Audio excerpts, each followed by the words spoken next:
मागच्या वेळेला उर्वरित महाराष्ट्राच्या बैठका झाल्या. आज मुंबई, ठाणा जिल्हा, त्याचबरोबर रायगड जिल्ह्याची आज बैठक घेतलेली आहे. त्याचबरोबर पक्ष संघटनेमध्ये फेरबदल करायचे, नवीन लोकांना संधी द्यायची, जुन्यांच्या बाबतीमध्ये जे कार्यक्षम आहेत त्यांना परत त्या ठिकाणी नवीन जोमाने पक्ष वाढीच्या संदर्भातून आता संघटनात्मक काम करण्याच्या बाबतीमधली भूमिका घेतलेली आहे. येत्या 1 महिन्याच्या कालावधीमध्ये परत पक्ष महाराष्ट्रामध्ये सगळीकडे जोमाने उभा राहिलेला तुम्हाला पाहायला मिळेल.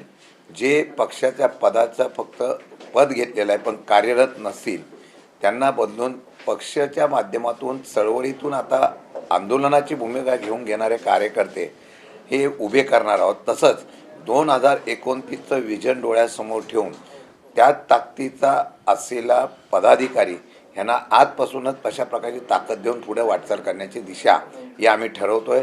आणि आज मला वाटतं की मुंबई प्रत्येक जिल्हा 6 जिल्ह्याची बैठका घेऊन प्रत्येक जिल्हा तालुका स्तरावरच्या बैठका घेऊन निर्णय घेतोय. ठाणा जिल्हा ग्रामीणच्या बाबतीमध्ये सुद्धा आज निर्णय झालेला आहे. आज उल्हासनगरमध्ये सुद्धा एक पदाधिकाऱ्यांनी अहुजा म्हणून आहेत त्यांनी प्रवेश केलेला आहे. त्यांनी भविष्यकाळामध्ये पक्ष संघटना मजबूतीने बांधण्याच्या संदर्भातली भूमिका म्हणजे तसे तपासे आणि आम्ही सगळ्यांनी घेतलेली आहे. असे अनेक लोक आज पक्षाची जबाबदारी घेऊन काम करण्यासाठी तयार आहोत. तशा प्रकारचा आढावा चालू आहे. आज सिंगलिंगचं उद्घाटन झालं, मात्र आजच त्या लोणावळ्याच्या घाटामध्ये 3 ते 4 तास लोक अडकल्याचं पाहायला मिळालं.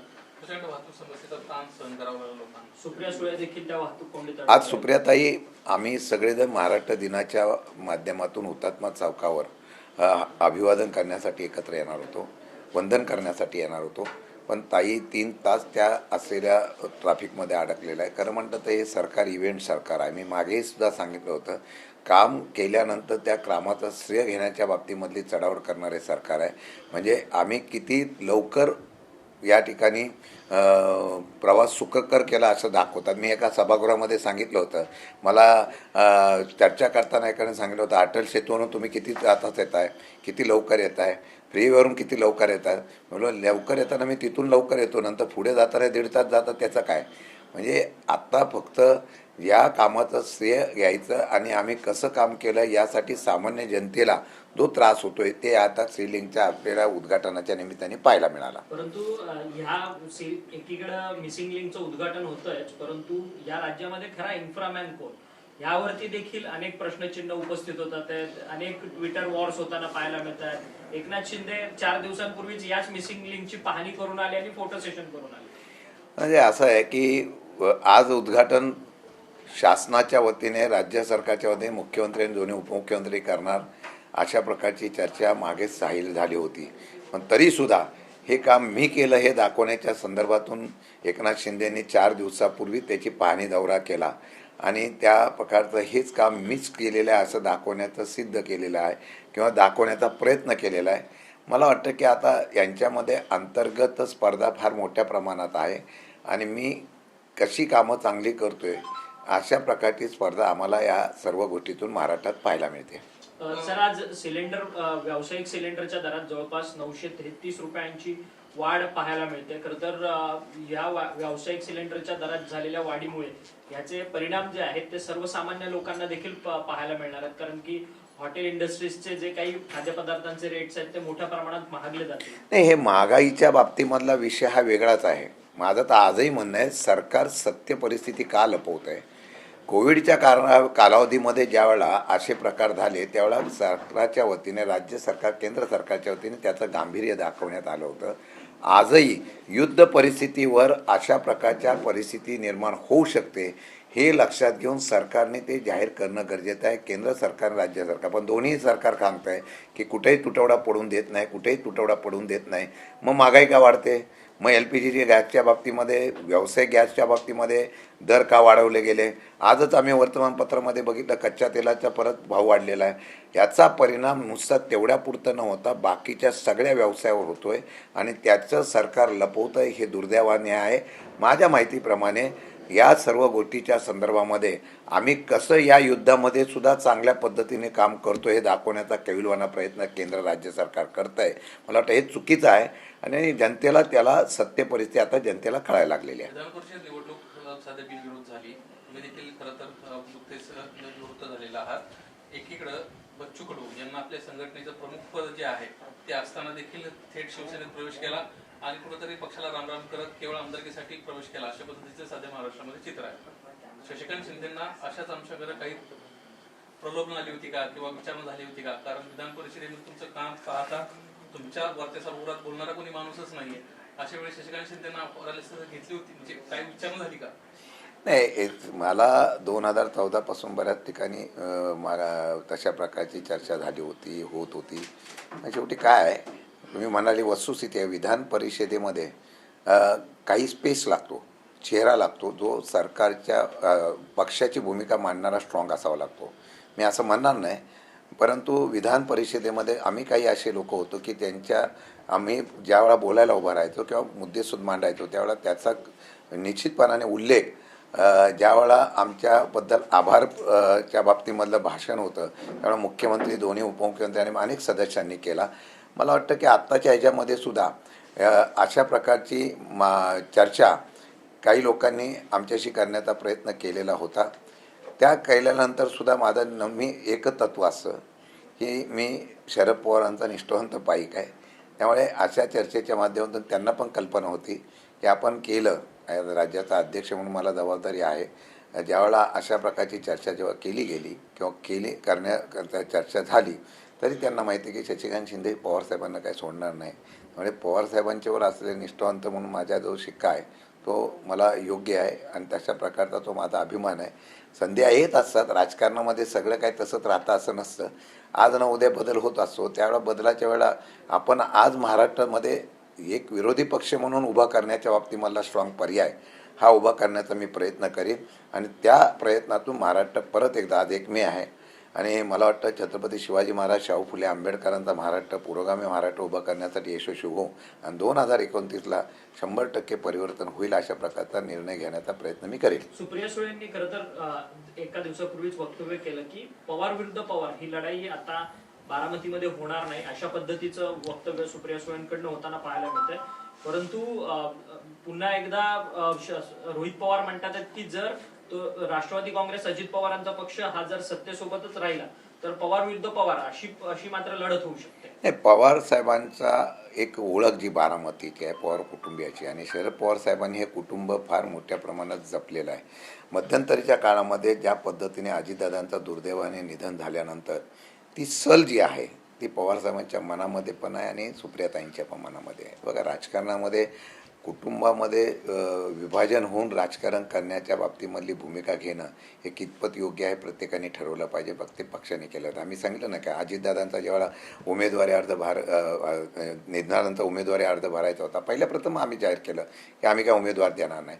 मला वाटतं येणाऱ्या काळामध्ये सुद्धा या बाबतीमध्ये आम्ही आमची भूमिका मांडलेली आहे आणि सुप्रियाताईंनी भूमिका मांडली म्हणजे त्यांनी विचार करून ती भूमिका मांडली. त्या भूमिकेशी आम्ही त्या ठिकाणी त्यांनी घेतलेल्या निर्णयाची सहमत आहोत. आता ती पुढच्या लोकांनी कसं करायचं, काय नाही करायचं, हा खरं म्हटलं तर तो त्यांचा विषय आहे. मी तुम्हाला खरंच सांगतो की राजकारणामध्ये नेतृत्वाच्या बाबतीमधला आदर जो आज आम्हाला पण आहे आणि आम्हाला अभिमान आहे, आम्ही शरद पवारांचे कार्यकर्ते आहोत म्हणून, परंतु तो आदर हळूहळू कमी करण्याचा प्रयत्न ज्यावेळा होतो त्यावेळा दुःख होतं आणि त्या दुःखातून ज्यावेळा अशा प्रकारच्या चर्चा येतात मला वाटतं सगळ्यांनी तो विचार केला पाहिजे. आमचा ओळख जी आमची आहे ती शरद पवार आहे. आमची ओळख स्वतंत्र करण्याचा प्रयत्न केला तर आम्ही शून्य आहोत. मला वाटतं की तशा प्रकारचा प्रत्येकजण विचार करतील आणि पवार कुटुंब विभाजन होणार नाही अशी मला अपेक्षा आहे. सुप्रिया सुळेंनी हे देखील म्हटलं की विलीनीकरणाचा जो विषय तो माझ्या मनात तरी त्याला फुल स्टॉप लागलेला आहे. आता तुम्ही पक्षाचे प्रदेशाध्यक्ष आहात, पुन्हा अपॉर्च्युनिटी आली किंवा पुन्हा परिस्थिती निर्माण झाली तर अध्यक्ष म्हणून तुम्ही निर्णय घ्याल का? नाही, मला एक आत्ताही सांगतो मी, विलीनीकरणाच्या बाबतीमधली चर्चा झाल्यानंतर पक्ष आमचा फार संभ्रमावस्थेमध्ये कार्यकर्ते होतात. म्हणून ताईंनी सांगितल्याप्रमाणे विलिनीकरणाचा विषय आम्ही हात मागेच संपवलेला आहे. याच्यावर परत कोणी काही चर्चा करत असेल, काय करण्याचा प्रयत्न केला असेल, तो एक काळ होता. अजितदादांना खरी श्रद्धांजली द्यायची असती तर त्याच वेळेला सगळ्यांनी पुढाकार घेतला असता. पण काही लोकांच्या मनातच तसं नसेल तर उगीच आपण त्या ठिकाणी विषय चर्चेला आणून आमच्या पक्षाचे आणि आमच्या कार्यकर्त्यांच्या मधले संभ्रमावस्थाने जी शिथिलता येते ती दूर करणं गरजेचं आहे. कारण मला वाटतं की आम्ही भावना ती व्यक्त केली अजितदादांच्या माध्यमातून असलेल्या श्रद्धांजलीची, की त्यांच्या विचाराला आपण पहिलं पुढाकार घेऊया.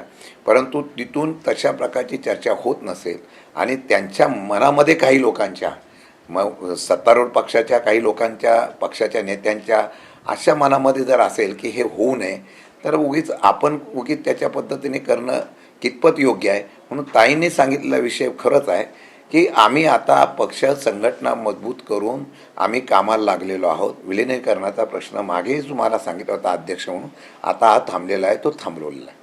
आणि तो थांबवण्याच्या संदर्भातली भूमिका कोणी आमच्यावर बोट दाखवण्यापेक्षा मी एवढंच सांगेल, तो आमच्याकडून झालेला नव्हता.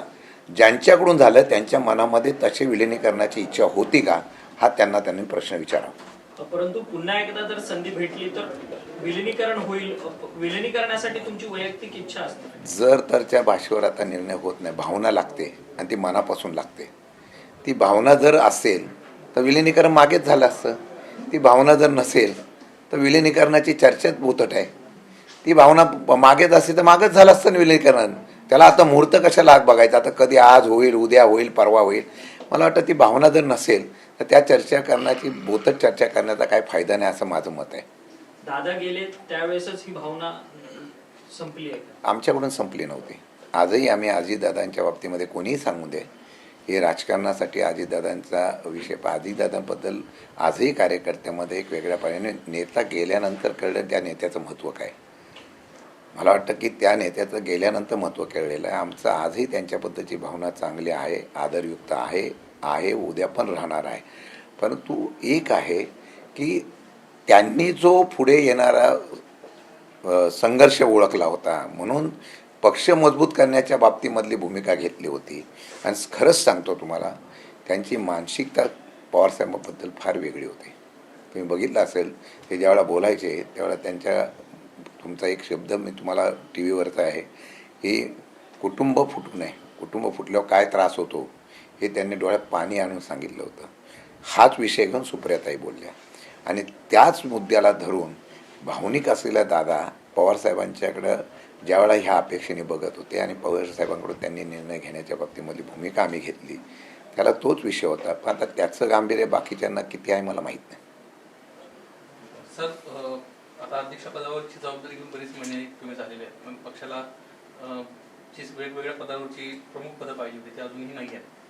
युवकचा अध्यक्ष असेल, विद्यार्थीचा अध्यक्ष असेल, अशी महत्वाची पदं आहेत. त्यांचे 3 टर्म पूर्ण झालेले आहेत. ते मुळात त्या एजबार झालेले आहेत. असं असताना देखील अजून 100% तुम्हाला मी एक सांगतो, काय झालं होतं की मी अध्यक्ष झाल्यानंतर सगळ्या निवडणुकात लागलेल्या आहे. आपण जर बघितले असेल, अध्यक्ष झाल्यापासून महानगरपालिका, नगरपालिका, नगरपंचायत ह्या सगळ्या निवडणुका लागल्या, जिल्हा परिषद, पंचायत समिती. त्यामुळे अध्यक्षपदाच्या संदर्भामधला एक विषय होता, विलिनीकरणाचा दुसरा विषय आला होता. यामुळे आज सगळा विलंब झाला होता.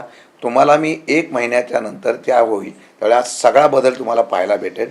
महाराष्ट्रामध्ये सगळा बदल करून पक्ष मजबूतीने तुम्हाला कार्यरत दिलेला तुम्हाला रिझल्ट देतो आणि होईल.